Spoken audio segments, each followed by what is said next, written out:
langit Israel pada akhir 2025 seketika berubah menjadi neraka yang menyala. Api membakar lebih dari 5.000 hektar lahan, atau kira-kira 2 kali luasnya kota Bukit Tinggi di Sumatera Barat. Kebakaran mengerikan itu membuat ribuan warga sipil berlarian menyelamatkan diri. Dari utara hingga selatan, lidah api melahap hutan-hutan lahan kering dan bahkan mendekati pemukiman penduduk. Tetapi ini baru awal dari malapetaka. Beberapa hari setelahnya, badai pasir yang mengerikan menyapu wilayah selatan Israel. Kota Beersheba dan Guru Negev diselimuti langit kuning kecoklatan. Angin kencang dengan kecepatan mencapai 100 km per jam membuat jarak pandang turun drastis. Tak sampai di situ saja, suhu melonjak hingga 39 derajat Celcius dan kelembapan udara menukik tajam di bawah 10%.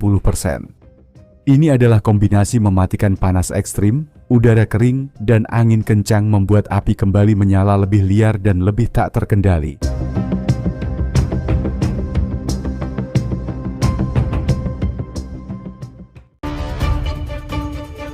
Nasib Israel dan Amerika tampaknya serupa, yang dimana keduanya sama-sama mendapatkan musibah dari alam. Uniknya musibah yang diterima oleh keduanya sangat mirip, mulai dari kebakaran hingga banjir. Amerika mengalami kebakaran pada awal tahun ini, yang menyebabkan kerugian hingga triliunan rupiah. Hal serupa juga dirasakan oleh Israel, namun bedanya kerugian mereka tak sebesar yang dialami oleh Amerika.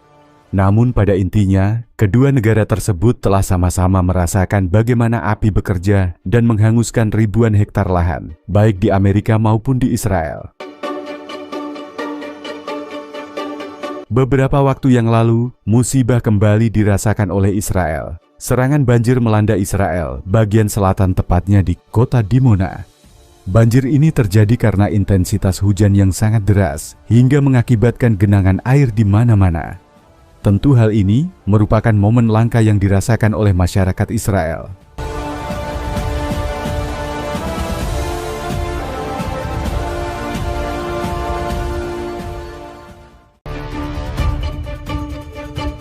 Apa yang dialami oleh Israel sangat mirip dengan yang terjadi di Amerika.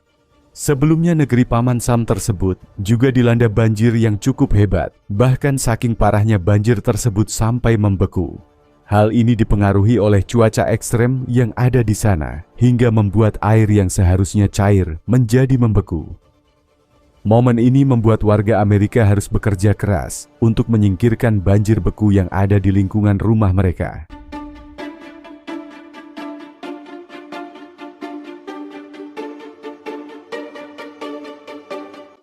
Badai petir yang terjadi di Israel juga menyebabkan listrik padam. Fenomena alam yang terjadi di Israel tampaknya belum mau berhenti. Jika sebelumnya kebakaran dan banjir, kali ini ada fenomena lain, yaitu badai petir. Berbeda dengan Amerika, fenomena badai petir ini tidak terjadi di sana. Badai ini sendiri diakibatkan oleh cuaca buruk yang terus terjadi di beberapa wilayah Israel. Hal ini membuat sebagian wilayah Israel gelap total karena akses listriknya langsung dimatikan.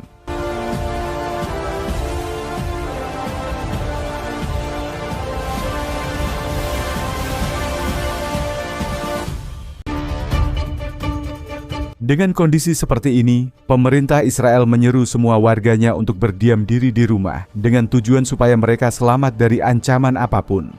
Setelah ditelisik, ternyata bukan hanya petir yang menyebabkan listrik mati.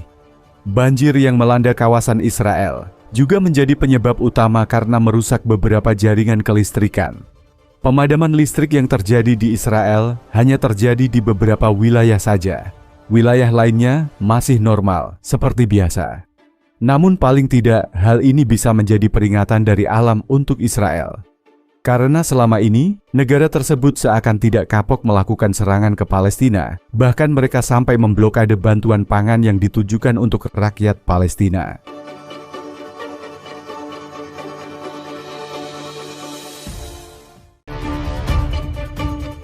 Di dekat Yerusalem dan Modian, kebakaran baru berkobar, rumah-rumah terancam, infrastruktur lumpuh, dan ribuan orang lainnya dipaksa mengungsi. Tidak hanya harta benda yang hancur, tetapi juga rasa aman. Bahkan kota suci Yerusalem, simbol kekuasaan dan identitas negara yang dirampas dari Palestina, sempat terancam dilalap api yang membuat Israel panik.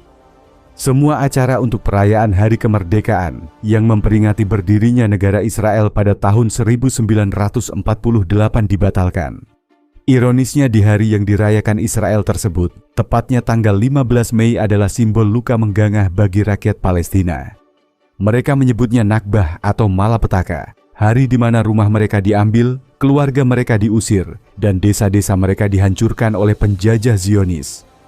Namun siapa sangka, di tengah bencana kebakaran terbesar dalam sejarah Israel ini, banyak yang tidak menyadari bahwa lahan yang terbakar adalah jejak desa-desa Palestina yang telah lama terkubur di bawah narasi penghijauan.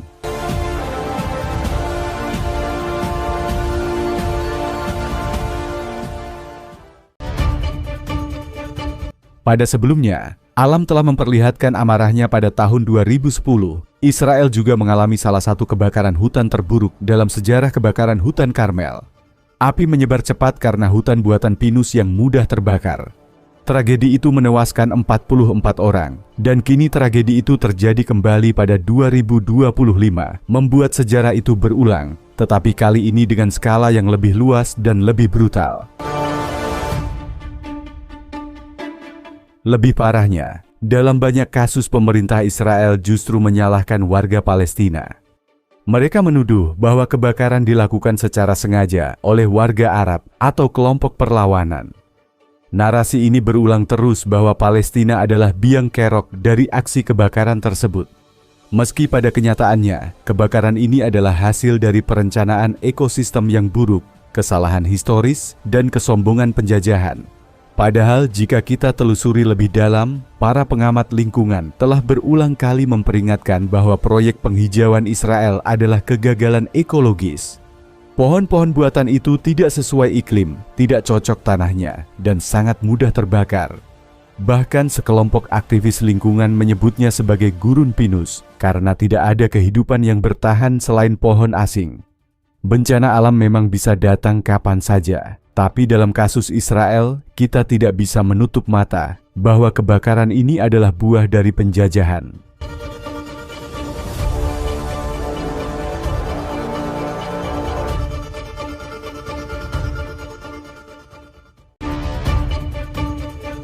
Proyek penghijauan yang diklaim ramah lingkungan ini ternyata adalah proyek penghapusan, dan ketika cuaca ekstrim datang, semua topeng itu terbakar bersama asap. Satu hal yang membedakan hutan alami dengan hutan buatan adalah kemampuannya menyerap air dan menjaga kelembapan tanah. Hutan alami Palestina sebelum 1948 terdiri dari campuran pohon zaitun, ek terpantin, dan semak-semak lokal. Mereka bukan hanya bagian dari ekosistem, tetapi juga dari kultur pertanian rakyat Palestina yang telah berlangsung turun-temurun. Namun pohon pinus yang ditanam oleh Jewish National Fund di tanah-tanah yang dirampas tidak memiliki fungsi ekologis yang sama. Tanah di bawah pinus justru menjadi kering, asam, dan tidak subur. Akar-akarnya yang dangkal tidak mampu menyimpan air tanah, sehingga ketika musim panas ibah dan angin bertiup kencang, permukaan tanah menjadi rentan terbakar.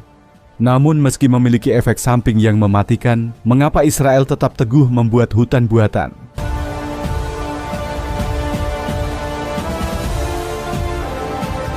Ini adalah politik identitas, sebuah cara untuk menghapus jejak Palestina dan mengganti narasi sejarah. Padahal selama berabad-abad, petani Palestina justru berhasil menjaga keseimbangan alam tanpa bantuan teknologi modern. Petani Palestina mengembangkan sistem irigasi sederhana tapi cerdas yang dikenal sebagai kanat atau aflaj dengan memanfaatkan air tanah tanpa merusak cadangan air. Mereka menanam pohon zaitun yang tahan kekeringan, menyebar biji lewat burung, dan membuat ladang bertingkat di perbukitan agar air hujan tidak terbuang sia-sia. Ironisnya setelah mereka diusir, tanah-tanah ini disulap menjadi hutan pinus yang justru gagal secara ekologis. Dan ketika hutan itu terbakar, para petani yang dulu melestarikan tanah malah dituding sebagai biang kerok dan seakan-akan tanah ini marah. Ia mengingat siapa yang dulu menjaganya dan siapa yang hanya menggunakannya sebagai pajangan geopolitik. Kebakaran Israel kali ini bukan sekedar bencana iklim. Api tidak tahu siapa Yahudi, siapa Arak, siapa tentara, siapa petani. Israel dengan semua proyek hutan buatan dan narasi kolonialnya sedang membayar harga dari kebohongan ekologis yang ia tanam selama lebih dari 75 tahun.